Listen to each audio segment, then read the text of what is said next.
సాయిబాబా 20వ శతాబ్దంలో పుట్టిన మోడ్రన్ హిందూ దేవుడు. ఈ మధ్య సాయిబాబా పేరు మీద చాలా చర్చలు జరుగుతున్నాయి. ఒక రకంగా చాలా గొడవలు జరుగుతున్నాయి. కొంతమంది ఏమో సాయిబాబా దేవుడు అంటారు, కొంతమంది హిందూ సంఘాలేమో సాయిబాబా అసలు దేవుడే కాదు, హిందూ గ్రంథాల్లో కానీ, హిందూ వేదాల్లో కానీ, హిందూ ఉపనిషత్తులో కానీ, పురాణాల్లో కానీ సాయిబాబాకి ఎటువంటి ప్రాధాన్యత లేదు, సో సాయిబాబా దేవుడు కాదు అంటారు. సో ఇది ఎంతవరకు నిజం, ఎంతవరకు వాస్తవం అంటే ఆబ్వియస్లీ హిందూ గ్రంథాల్లో వేటిల్లో కూడా సాయిబాబాకు ప్రాధాన్యత లేదు. ఎందుకంటే సాయిబాబా పుట్టింది 19వ శతాబ్దంలో, 1835 నుంచి 1850 మధ్యలో పుట్టారు అంటారు. అండ్ ఆల్సో దానికి కూడా ఒక రికార్డెడ్ ఎవిడెన్స్ అనేది లేదు. ఆయన ఏ సంవత్సరం పుట్టాడు అనేది రికార్డెడ్ ఎవిడెన్స్ లేదు, ఆయన ఎక్కడ పుట్టాడు అనేది రికార్డెడ్ ఎవిడెన్స్ లేదు, ఆయన అసలు పేరు ఇప్పుడు దాకా ఎవ్వరికీ తెలియదు. ఆయన పేరు ఇది, ఆయన పేరు అది అని ఎవరు ఏం చెప్పినా కానీ అన్ని ఊహలు, అన్ని అపోహలు తప్పిస్తే అఫీషియల్గా ఆయన నోటి నుంచి నా పేరు ఇది అని ఆయన చెప్పింది ఎక్కడా లేదు. ఈ వీడియోలో నేను 2 టాపిక్స్ గురించి కవర్ చేద్దాం అనుకుంటున్నా. ఒకటి, సాయిబాబా అనే వ్యక్తి అసలు దేవుడా, సాయిబాబా అనే వ్యక్తిని అందరూ పూజించాలా వద్దా. ఇంకొకటి, సాయిబాబా అనే వ్యక్తి ఎందుకు దేవుడయ్యాడు, రమణ మహర్షి అనే వ్యక్తి ఎందుకు దేవుడు కాలేకపోయాడు. ఎందుకంటే ఇద్దరు ఒకే సమయంలో భూమి మీద నివసించడంలే, కానీ ఒకరు దేవుడు అయ్యారు, ఇంకొకరు జస్ట్ ఒక సాధువు, ఒక సెయింట్ గా మిగిలిపోయారు. సో సాయిబాబా దేవుడా, సాయిబాబాని అందరూ పూజించాలా. హిందూ ధర్మం ఉపనిషత్తులు అద్వైత వేదాంతాన్ని కనుక మనం తీసుకుంటే ఒక మనిషి దేవుడు స్థాయికి ఎదగలడు, మనిషి వేరు దేవుడు వేరు కాదు, అంతా ఒక్కటే అని చెప్పబడింది. ప్రతి మనిషి మోక్షాన్ని పొందగలడు, ప్రతి మనిషి యొక్క అల్టిమేట్ థింగ్ మోక్షాన్ని పొందడం, ప్రతి మనిషి యొక్క అల్టిమేట్ గోలు దేవుడు స్థాయికి వెళ్ళటం, ప్రతి మనిషి దేవుడిగా మారొచ్చు అని చెప్పబడింది తప్పిస్తే ఎక్కడ కూడా మనిషి అనేవాడు ఎన్లైటైన్మెంట్ పొందకూడదని ఎక్కడా లేదు. హైందవ ధర్మంలో ప్రతి చెట్టు దేవుడే, ప్రతి పుట్టా దేవుడే, ప్రతి జంతువు దేవుడే, మనిషి కూడా దేవుడే. అలానే చాలా మంది ఆ దేవుడు స్థాయిని పొందగలిగారు. అందులో ఒకరే ఆదిశంకరాచార్యులు వారు.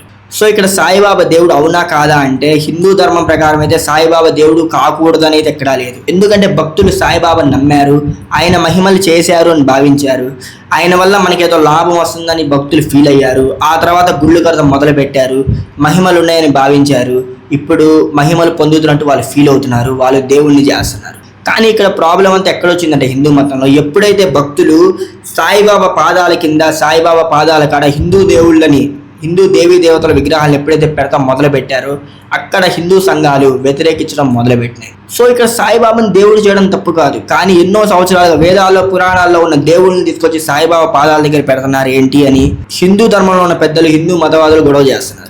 సో ఇది కరెక్టా కాదా అంటే డెఫినెట్లీ హిందూ ధర్మం ప్రకారం చూసుకుంటే ఇది కరెక్ట్ కాదు. ఎందుకంటే సాయిబాబాకు గురుస్థానం ఇవ్వాలి, సాయిబాబాను ఒక గురువులా చూస్తున్నారు, ఒక గురుస్థానం ఇవ్వాలి. ఆయన దేవుడిని చేశారు, ఆయన గుళ్ళు కట్టారు, తప్పు లేదు, ఆయన దండం పెట్టుకుంటున్నారు. ఆయనకి 7 రోజుల్లో ఒక రోజు గురువారం అనే దానికి సమర్పించారు కూడా, అది కూడా తప్పు లేదు.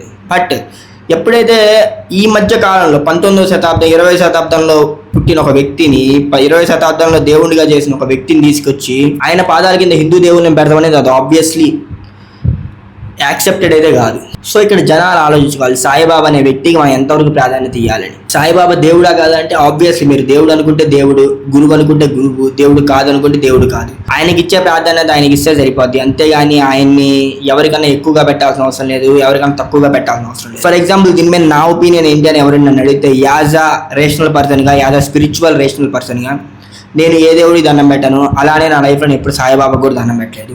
నాకు తెలిసి నేను సాయిబాబా గుడికి వెళ్ళి కూడా 10 ఏళ్ళు అయి ఉంటుందేమో మా ఊర్లో. బట్ సాయిబాబా వైపు ఎప్పుడు చూసినా, సాయిబాబా పాట ఎప్పుడైనా విన్నా కానీ, సాయిబాబా నేను సినిమాల్లో చూసినా కానీ ఆబ్వియస్లీ ఒక స్పిరిచువల్, ఒక highest form of spiritual entity అయితే నాకు కనపడింది. ఇంకొకటి హిందూ మతస్థులు చెప్పేది ఏంటంటే సాయిబాబా ఒక ముస్లిము, సాయిబాబా అల్లా మాలిక్ ఏకే అన్నారు అంటారు. సాయిబాబా ఒక ముస్లిం అని ఎక్కడ కూడా డాక్యుమెంటెడ్ ఎవిడెన్స్ అనేది లేదు ఫస్ట్ థింగ్. ఎందుకంటే సాయిబాబా చెప్పలే ఆయన ముస్లిం అని, సాయిబాబాతో తిరిగిన వ్యక్తులు కానీ సాయిబాబా తల్లిదండ్రులు వచ్చి కూడా సాయిబాబా ముస్లిం అని చెప్పలేదు. ఓకే, సాయిబాబా వేషధారణ ముస్లిం వేషధారణలో ఉంటుంది అంటారు, ఫకీర్ వేషధారణలో ఉంటుంది అంటారు, అది కొంతవరకు వాస్తవమే. కానీ ఆయన ఏ ఉద్దేశంతో అది కట్టుకున్నారనేది ఎవరికీ తెలియదు. ఆయన అల్లా మాలిక్ ఏకే అంటారని అంటారు. ఇక్కడ అల్లా మాలిక్ ఏకే అనేది, అల్లా అనే word it's an Arabic word. Allah అనే వర్డ్ మీనింగ్ గాడ్, అల్లా అనే వర్డ్కి మీనింగ్ మన ఇండియన్ లాంగ్వేజ్ అయితే భగవాన్. ఆయన భగవంతుడు అనేవాడు ఒక్కడే అనే సెన్స్లో కూడా చెప్పుండొచ్చు. అంటే అల్లా ఒక్కడే, యేసుక్రీస్తు ఒక్కడే, రాముడైనా కృష్ణుడైనా అంతా ఒక్కడే అనే సెన్స్లో కూడా చెప్పుండొచ్చు. అంతేగాని అల్లా మాలిక్ ఏకే అంటే అల్లా ఒక్కడే దేవుడు అనే సెన్స్లో ఆయన చెప్పాడనేసి నాకు అనిపించదు. ఒకవేళ అలా గనక చెప్పే వ్యక్తి అయితే ఇప్పుడు హిందువులు ఇంతగా పూజించారు ఆయన్ని. డెఫినెట్లీ ఆయన్ని ఓన్ చేసుకునే కమ్యూనిటీ ఏమైనా ఉందంటే అది హిందూ కమ్యూనిటీ మాత్రమే. ఎందుకంటే హిందుత్వంలోనే ఈ టాలరెన్స్ అనేది ఉంది, హిందుత్వంలోనే యాక్సెప్టెన్స్ అనేది ఉంది. ఈ యాక్సెప్టెన్స్ అనేది ఇస్లాంలో లేదు, క్రిస్టియానిటీలో లేదు. అది హైందవ ధర్మం గొప్పతనం, హైందవ ధర్మాన్ని ఫాలో అయ్యే వ్యక్తుల యొక్క గొప్పతనం. అండ్ సెకండ్, సాయిబాబా ఎందుకు దేవుడు అయ్యాడు, రమణ మహర్షి ఎందుకు దేవుడు కాలేకపోయాడు. సో మనం కనుక వీళ్ళిద్దరి జీవితాలు కనుక గమనిస్తే ఇద్దరు సాధువులే, ఇద్దరిని వాళ్ళ ఫాలోవర్స్ భక్తులు ఒకే విధంగా చూస్తారు. ఇద్దరు కూడా ఒక సెయింట్ లానే భావించబడతారు జనాల చేత, మానవాళి చేత. బట్ ఒకరు దేవుడు ఎందుకు అయ్యారు, ఇంకొకరు దేవుడు ఎందుకు కాలేకపోయారు.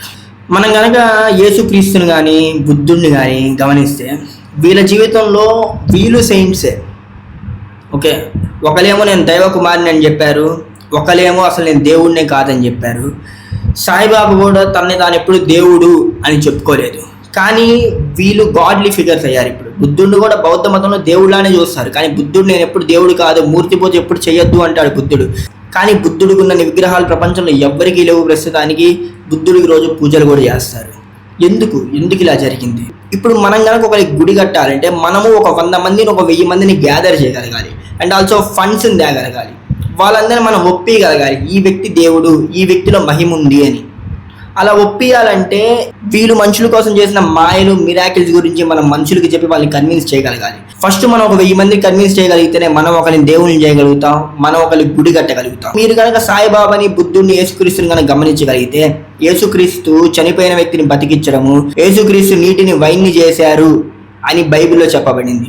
బుద్ధుడు గాలిలో ఎగిరాడు, బుద్ధుడు రకరకాల మిరాకిల్స్ చేశారని బుద్ధిస్ట్ బుక్స్లో చెప్పబడింది. అండ్ ఆల్సో సాయిబాబా చేత్తో అన్నం ఉడికించాడు, సాయిబాబా బొటనవేలు నుంచి నీళ్లు తెప్పించాడు, సాయిబాబా ప్లేగు వ్యాధిని తాను తీసుకొని జనాలందరికీ ప్లేగు వ్యాధి రాకుండా చేశాడు అని సాయిబాబా బుక్లో కూడా చెప్పబడినాయి. సో పాయింట్ ఏంటంటే, ఎప్పుడైతే నువ్వు 4 మిరాకిల్స్ చేస్తావో నువ్వు దేవుడు అవడానికి ఛాన్సెస్ ఉంటుంది. బట్ వేరే రమణ మహర్షి ఎప్పుడు కూడా ఒక మాయ చేయలేదు, ఒక మంత్రం వేయలేదు. రమణ మహర్షి ఎప్పుడు కూడా మ్యాజిక్స్ చేయలేదు. రమణ మహర్షి ఒకటే చెప్పాడు, నువ్వు తెలుసుకో, హూ యామ్ ఐ అనేది ఒక్కడే చెప్పాడు. రమణ మహర్షి అద్వైత సిద్ధాంతాన్ని ఫాలో అయ్యాడు. రమణ మహర్షి దగ్గరికి నాకు ఆ కష్టాలు ఉన్నాయి, నాకు ఈ కష్టాలు ఉన్నాయి, నాకు పిల్లలు పుట్టట్లేదు, నాకు ఉద్యోగం రావట్లేదు అని బొచ్చుల మంది వచ్చేవాళ్ళు. కానీ రమణ మహర్షి వాళ్ళెవ్వరిని కూడా దగ్గరికి తీసుకునేవాళ్ళు కాదు. రమణ మహర్షి కేవలం ఆధ్యాత్మికమైన వ్యక్తులు మాత్రమే దగ్గరికి రానిచ్చేవాడు, ఆధ్యాత్మికతకు మాత్రమే ప్రాధాన్యత ఇచ్చేవాళ్ళు. వేరే సాయిబాబా నాకు ఆ రోగం వచ్చిందంటే ఆ రోగాన్ని నయం చేయడం, నాకు ఈ ప్రాబ్లం వచ్చిందంటే ఈ ప్రాబ్లం లేకుండా చేయడం, మనుషులకి మాయలు, వింతలు ఇవన్నీ అలవాటు చేసిన వ్యక్తి సాయిబాబా. సో ఇప్పుడు పాయింట్ ఏంటంటే, మనం ఆలోచించాల్సిన విషయం ఏంటంటే, ఇక్కడ మనిషి అనేవాడు ఎప్పుడు కూడా మాయలకి, మంత్రాలకి లొంగుతాడు. మనిషి అనేవాడు ఒక వ్యక్తిని దేవుణ్ణి చేశాడు అంటే ఒకరొక దేవుడు చేయడు. మనిషి కోరుకునేది ఏంటంటే, తనకి ఏదైతే కష్టాలు, తనకి ఏదైతే బాధలు ఉన్నాయో ఇవన్నీ అంతం చేయడానికి ఒక ఎంటిటీని ఎప్పుడు కోరుకుంటా ఉంటాడు. ఎప్పుడైతే ఆ ఎంటిటీని పుడతాడో ఆ ఎంటిటీని ప్రసన్నం చేసుకోవడానికి ట్రై చేస్తాడు. ఆ ప్రసన్నం చేసుకునే వేలోనే ఈ గుడులు ఇవన్నీ వస్తే సాయిబాబా అనేది ఇంత పెద్ద దేవుడు అయ్యాడు. ఇదంతా మనిషి ప్రాబ్లం. మనిషి ఎప్పుడు కూడా ఒక సెయింట్ని, ఒక సాధువుని పరిమితంగానే చూస్తాడు. కానీ మనిషి ఎప్పుడు కూడా ఒక మ్యాజిక్ చేసేవాడిని తీసుకెళ్ళి నెత్తిన పెట్టుకుంటారు, వాళ్ళకే గుళ్ళు కడతారు. అందుకే జీసస్ ఇంత పెద్ద దేవుడు అయ్యాడు, అందుకే బుద్ధుడు ఇంత పెద్ద దేవుడు అయ్యాడు, అందుకే సాయిబాబా కూడా ఇంత పెద్ద దేవుడు. అందుకే ఓషో కేవలం ఒక జ్ఞానిలానే మిగిలిపోయాడు, రమణ మహర్షి కేవలం ఒక సెయింట్, ఒక సాధువు, ఒక జ్ఞానిలాగా మిగిలిపోయాడు, జిడ్డుగిష్టముతో ఒక జ్ఞానిలా మిగిలిపోయాడు, నిసర్గదత్త మహారాజు ఒక జ్ఞానిలా మిగిలిపోయారు. అదే కనుక ఓషో, జిడ్డుగిష్టమూర్తి వీళ్ళు కూడా మాయలు, మంత్రాలు, వీళ్ళు కూడా గాల్లో తేలటాలు, వీళ్ళు కూడా నోట్లో నుంచి శివలింగాలు, వీళ్ళు కూడా రకరకాల చనిపోయినోని బతికియడాలు, కాళ్ళేనోని కాళ్ళు తెప్పియడాలు ఇవన్నీ కనుక చేసుంటే వీళ్ళు కూడా దేవుళ్ళు అయ్యేవారు. ఇవన్నీ చేయాల్సిన అవసరం లేదు, చేశాము అని సృష్టిస్తే చాలు. ఇప్పుడు సాయిబాబా నిజంగా ఉడికి అన్నాన్ని చేత్తో తిప్పాడు అనేది ఎవ్వరు చూడలేదు, ఎవరి కంటితో. There is no evidence for it. కానీ ఇవన్నీ సాయిబాబా చనిపోయిన తర్వాత ప్రచురింపబడ్డాయి, ఇవన్నీ సాయిబాబా చనిపోయిన తర్వాత ప్రాచుర్యం పొందాయి. అందుకని భక్తులు అనే వాళ్ళు ముందుకు వచ్చారు, నిజంగా మహిమలు ఉన్నాయి అనుకున్నారు, గుళ్ళని కట్టారు. నిజంగా మహిమ ఉందా లేదా అనేది అది ఎవరు చెప్పలేరు. నిజంగా మహిమ ఉందా అంటే ఒక భక్తుడు ఏం చెప్తాడు, అవును నిజంగా మహిమ ఉంది, నేను ఎక్స్పీరియన్స్ చేస్తున్నాను అంటాడు. కానీ అది ఎంతవరకు వాస్తవం అది ఎవ్వరికి తెలియదు. దీన్ని ఎప్పుడు సైన్స్ అనేది డిస్ప్రూవ్ చేయలేదు. ఇప్పుడు ఒక హేతువాదిగా, ఒక దేవుణ్ణి అంతగా పట్టించుకున్న ఒక వ్యక్తిగా నాకు ఎన్ని చూస్తే విచిత్రంగా అనిపిస్తాయి. నేను వీటిని ఎప్పుడు పట్టించుకోను. నాకు బుద్ధుడు అంటే గౌరవమే, నాకు యేసుక్రీస్తు అంటే చాలా ఇష్టం, నాకు సాయిబాబా అంటే చాలా ఇష్టం, నాకు హిందూ దేవుళ్ళలో చాలా మంది దేవుళ్ళు చాలా ఇష్టం, నాకు జిడ్డుగిష్టమూర్తి అంటే ఇష్టం, ఓషో అంటే ఇష్టం, రమణ మహర్షి అంటే ఇష్టం.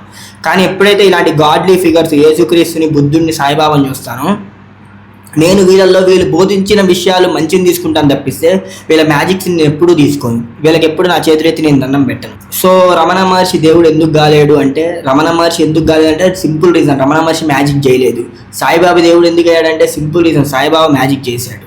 సో ఇప్పుడు దాకా ఈ వీడియో ఎవరైతే చూసారో వాళ్ళందరికీ థ్యాంక్ యూ. నేను స్పిరిచువాలిటీ, హిస్టరీ, ఫిలాసఫీ మీద కంటెంట్ చేస్తాను.